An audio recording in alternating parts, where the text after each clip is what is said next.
Hello, my name is Elizabeth Neefsey and I am Wild Wool Shepherdess.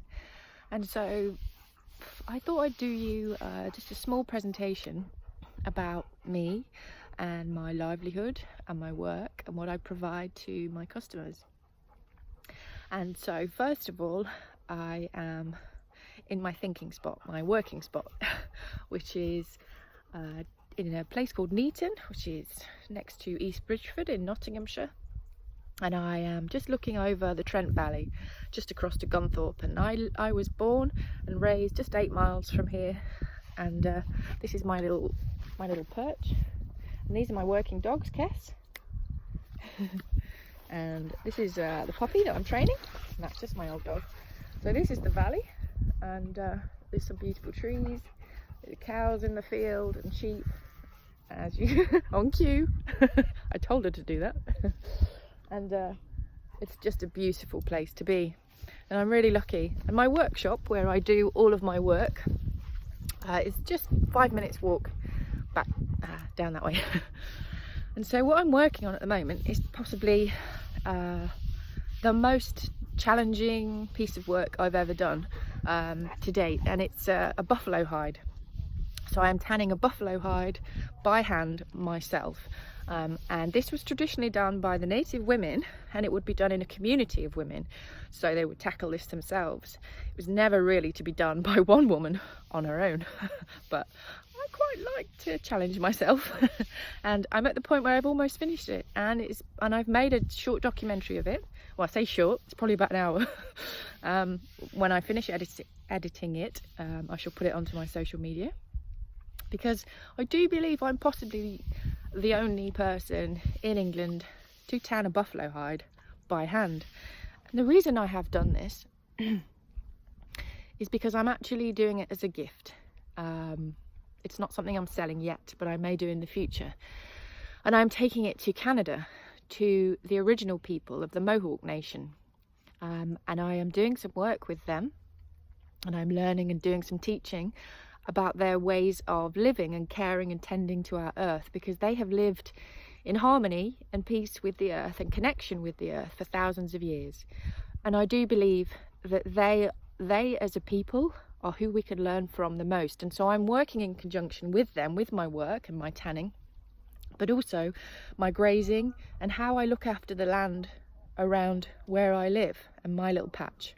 And it's something I'll put on my social media, and I hope to inspire others to be able to do the same. It's a real privilege and a real honour to be in contact with the original peoples of Turtle Island, it was called before it became America, to learn such ancestral wisdom from their family line. And so in the next clips I shall show you what I do on my contract work in the Dales, in the Yorkshire Dales, and down south in West Sussex. I've worked at farms across the country as a contract shepherd. And then I started my small tannery myself, my organic tannery, that I use brains and eggs mostly from the animals, because I believe in using every single part of the animal. And this is what I hope to inspire other smallholders to do, because I believe commercial tanneries infect and pollute the earth quite badly with toxins and chemicals.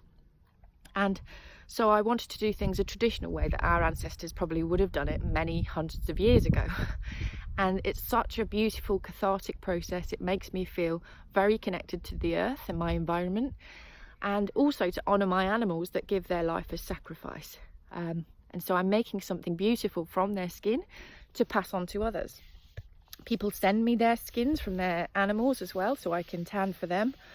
Because it's a long process, I don't take too many in at the moment, but this is something I'd love to look to expand and hopefully employ more people, because it has such a following, a really quite a large audience really, that quite like to be involved and understand how the process works. But then I also make my woven rugs, mostly out of herdwick wool, because it's a really beautiful, hardy, earthy colours.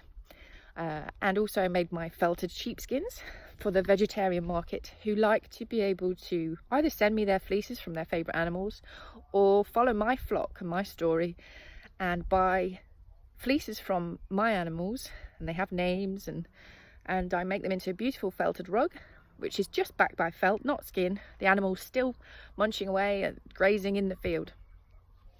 So the next clips will be an illustration of my work and my livelihood. I hope you enjoy it.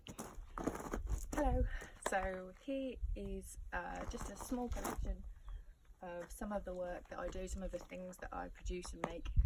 And so first of all, in case you're wondering what this massive beast is behind me, it is a buffalo hide. It's probably my biggest work, hardest work, greatest achievement to date.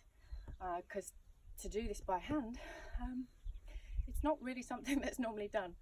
I don't believe I know of anybody else that's done this in this country, buffalo hide by hand using brains.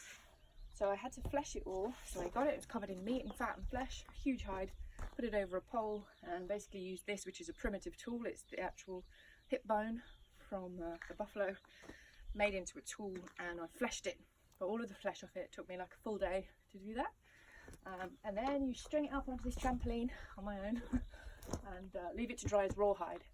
And then you scrape it, and I made this tool which has like a very sharp end to it, and you scrape off to thin down the whole hide to a thickness that's equal. So when you've done that, and then you get the brains, and so I got 20 brains, 20 sheep brains, blended them with butter and soap and spread it all over, stood on the trampoline and worked it all in with my feet. A bit odd, I know. And then I put it on a frame. Well, it's already on this frame. Turned it over and then covered it with tarpaulin and smoked it for 5 hours. That's why this nice colour, and that's what seals the tan. That's what happens with all of my sheepskins, and it makes it waterproof. This is a traditional method by the native people of America, was once Turtle Island, and I have not been taught this technique. It's something I have, either it's inherent within me because it feels very natural to me.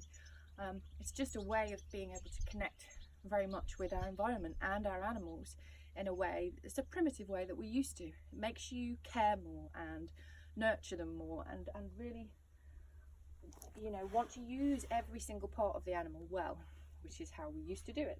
And so some of the sheepskins that I have made, this one I made with eggs, so it's tanned perfectly well, and it's one of my flock that I will use everything from them. So a lot of sheepskins get wasted now and they just get left at the abattoir, but I bring mine home and I tan them all myself. This is an incredible one of my Icelandics. Beautiful colours, and it's really good soft leather. And I have people sending me their sheepskins to tan for them in the traditional way. And then obviously, as you know, I also do felted ones. So this is a fleece that I've sheared myself, so I use blade shears and I shear them traditionally. It's a lot less stressful for the animal. It's a lot kinder, nice slower pace, not crazy chucking them about. And I also teach people to shear and just do lots of little small holdings. So this is a fleece that I've taken off in one piece and I stitched it together, and then I've backed it with this beautiful felt. So it's not backed with a leather, that's my label. And I have quite a few like that. These two are like it. This is an exchange that I made with a lady in Holland. So this is a Dutch fleece from the Drenthe Heath sheep. It's just amazing. I absolutely love it, and it's beautiful. It's just backed with felt that I made. So one other thing that I do woven rugs as well, which I can show you images of. I also make these, which are wool collars. So they are beautiful pieces that actually people are wearing a lot more often in winter now as a fashionable piece to go out to. To me, it's very normal. A lot of people buy these for reenactment work, and they're very popular because of Game of Thrones as well at the moment. So these are really popular, and I make quite a few of those in my workshops. So that's it, buffalo, all my work, not all of it, but some little example. And now we'll show you some other pictures from the contract work I do.